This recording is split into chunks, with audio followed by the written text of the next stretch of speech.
Hi friends, നമുക്കിന്ന് HSST ഹിസ്റ്ററിയിലെ റൊമാൻറ്റിസിസ്റ്റ് ഹിസ്റ്റോറിയോഗ്രാഫിയെ കുറിച്ചിട്ട് അതായത് റൊമാൻറ്റിസിസ്റ്റ് ഹിസ്റ്റോറിയോഗ്രാഫി ഫീലിങ്സിനാണ് ഇമ്പോർട്ടൻസ് കൊടുക്കുന്നത്. ഈ ഏജ് തന്നെ അറിയപ്പെടുന്നത് ഏജ് ഓഫ് ഫീലിംഗ് എന്നാണ്. സെൻസിബിലിറ്റിക്കും ഇമോഷണൽ എക്സ്പ്രഷൻസ്, ഐഡിയൽസിന്, ഫാഷൻസിനുമൊക്കെയാണ് റൊമാൻറ്റിസിസ്റ്റ് ഹിസ്റ്റോറിയോഗ്രാഫി പ്രാധാന്യം കൊടുത്തത്.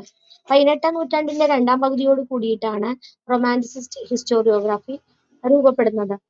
ഇതിന്റെ പ്രൊപ്പോണന്റ് അല്ലെങ്കിൽ മുൻഗാമി എന്നറിയപ്പെടുന്നത് ജീൻ ജാക്വസ് റൂസോ ആണ്. മനുഷ്യൻ സ്വതന്ത്രനായി ജനിക്കുന്നു, പക്ഷെ അവൻ എല്ലായിടത്തും ചങ്ങലകളാണ് എന്ന് പറഞ്ഞത് റൂസോ ആണ്.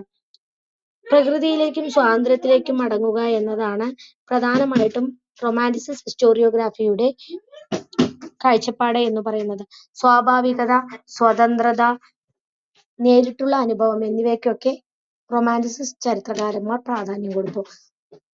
അതുപോലെ തന്നെ പറയുന്ന മറ്റൊരു കാര്യമാണ് നമ്മളുടെ റൂസോനെ കുറിച്ചാണ്. പ്രധാനപ്പെട്ട ഒരു റൊമാൻറ്റിസിസ്റ്റ് പ്രൊപ്പോണന്റ്, അതായത് അദ്ദേഹം തന്നെയാണ് റൊമാൻറ്റിസിസ്റ്റ് ഹിസ്റ്റോറിയോഗ്രാഫിയുടെ മിശിഹ എന്നറിയപ്പെടുന്നതും റൊമാൻറ്റിസിസ്റ്റ് ഹിസ്റ്റോറിയോഗ്രാഫിയുടെ ഫാദർ എന്നറിയപ്പെടുന്നത് റൂസോ ആണ്. അതുപോലെ തന്നെ എൻലൈറ്റൻമെന്റിന്റെ ചൈൽഡ് എന്നറിയപ്പെടുന്നതും റൂസോ ആണ്. അതുപോലെ തന്നെ നമ്മുടെ റൊമാൻറ്റിസിസ്റ്റ് ഹിസ്റ്റോറിയോഗ്രാഫിയിലെ റൂസോയെ കുറിച്ച് പറയുന്ന മാഡം ഡി സ്റ്റേൽ പറയുന്നത് റൂസോ ചരിത്രം അദ്ദേഹം പറഞ്ഞതൊക്കെ ഭയങ്കര തീ കത്തുന്ന പോലത്തെ ഒരു എഫക്റ്റാണ് ഉണ്ടാക്കിയത്. പക്ഷെ ഒന്നും അദ്ദേഹം പുതുതായി കണ്ടുപിടിച്ചിട്ടില്ല എന്ന് പറയുന്നു. മനുഷ്യൻ സ്വഭാവത്തിൽ നല്ലവനാണ് എന്ന് റൂസോ പറയുന്നു. സിവിലൈസേഷൻ, ആർട്സ്, സയൻസ് എന്നിവ മനുഷ്യനെ നശിപ്പിച്ചു എന്നും അതേപോലെ തന്നെ ചിന്തിക്കുന്ന മനുഷ്യൻ ഒരു ഡിപ്രൈവ്ഡ് അനിമൽ ആണെന്നും റൂസോ പറഞ്ഞു. പ്രധാനപ്പെട്ട റൂസോയുടെ ഒരു കൃതിയാണ് ന്യൂ ഹെലോയിസ്.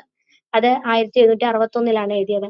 അതായത് വികാരങ്ങൾക്ക് പ്രാധാന്യം നൽകി കൊണ്ടുള്ള ഒരു കൃതിയാണ് ന്യൂ ഹെലോയിസ്. ഇതോട് കൂടിയിട്ടാണ് റൊമാൻറ്റിക് ഹിസ്റ്റോറിയോഗ്രാഫിയുടെ തുടക്കം എന്ന് പറയുന്നത്. അപ്പോൾ റൂസോയുടെ പ്രധാനപ്പെട്ട ഒരു കൃതിയാണ് ന്യൂ ഹെലോയിസ് എന്നുള്ളത് നിങ്ങൾ മറക്കരുത്, ആലോചിച്ച് വെക്കണം. റൂസോയുടെ പ്രധാനപ്പെട്ട മറ്റൊരു കൃതിയാണ് social contract. Man is bone free but everywhere എന്താണ് നിങ്ങൾക്കറിയാം, എവരിവെയർ ഇൻ ചെയിൻസ്. അതേപോലെ തന്നെ ഈ പരമാധികാരം എന്ന് പറയുന്നത് ജനങ്ങളിലാണ്. നിയമം ജനങ്ങളുടെ പൊതു ഇച്ഛയുടെ പ്രകടനമാണെന്നും അദ്ദേഹം പറയുന്നു. അതാണ് കേട്ടോ നമ്മുടെ ജനറൽ വില്ലിൽ പറയുന്നത്. അതേപോലെ തന്നെ എഡ്യൂക്കേഷണൽ വർക്കാണ് എമിലി എന്ന് പറയുന്നത്. ശരിയായ വിദ്യാഭ്യാസത്തിലൂടെ ജനങ്ങൾക്ക് നല്ലൊരു ക്യാരക്ടറിസ്റ്റിക്സ് ഉണ്ടാക്കിയെടുക്കാൻ കഴിയുമെന്ന് റൂസോ പറയുന്നു. അതുപോലെ തന്നെ സോക്രട്ടീസിനെ എന്താ പറയാ താരതമ്യം ചെയ്യുന്നുണ്ട് ഷില്ലർ. റൂസോയെ ഷില്ലർ പറയുന്നത് വിമോചകൻ, ത്യാഗി എന്നൊക്കെയാണ് കേട്ടോ. അടുത്തതാണ് ഹേർഡർ റൊമാൻറ്റിസിസം ഹിസ്റ്റോറിയൻസിനിടയിലേക്ക് വ്യാപിപ്പിച്ച ആളാണ്. അതായത് നമ്മുടെ റൂസോ പ്രൊപ്പോണന്റ് ആണെന്നുണ്ടെങ്കിൽ ഹെർഡർ അത് സ്പ്രെഡ് ചെയ്ത ആളാണ് കേട്ടോ. അദ്ദേഹം റൊമാൻറ്റിക് ചരിത്ര ചിന്തയെ ചരിത്രകാരന്മാരിലേക്ക് വ്യാപിപ്പിച്ചു. അദ്ദേഹത്തിന്റെ പ്രധാനപ്പെട്ട 2 കൃതികളാണ് one more philosophy of history. ഹെർഡറിന്റെ ഒന്നാമത്തെ കൃതിയാണ് one more philosophy of history, ചരിത്രത്തിലെ യുക്തിവാദത്തെ വിമർശിച്ചുകൊണ്ടുള്ളത്. ഹെർഡറുടെ മറ്റൊരു കൃതിയാണ് ideas for the philosophy of the history of mankind. വലിയ കൃതിയാണ് ഹെർഡറിന്റെ ഈ കൃതി. നിരവധി വിലപ്പെട്ട ആശയങ്ങൾ ഉൾപ്പെടുത്തിക്കൊണ്ട് അദ്ദേഹം രചിച്ചൊരു കൃതി കൂടിയാണ് ഈ കൃതി. അടുത്തതാണ് നമ്മുടെ ഈ ഒന്നും കൂടി നമുക്ക് സ്പീഡിൽ ഒന്ന് പറഞ്ഞു പോവാം കേട്ടോ റൊമാൻറ്റിസിസത്തെ കുറിച്ച്. റൊമാൻറ്റിസിസ്റ്റ് ചരിത്രരചനയുടെ പിതാവ് റൂസോ ആണ്. ഇത് സ്പ്രെഡ് ചെയ്തത് ഹെർഡർ ആണ്.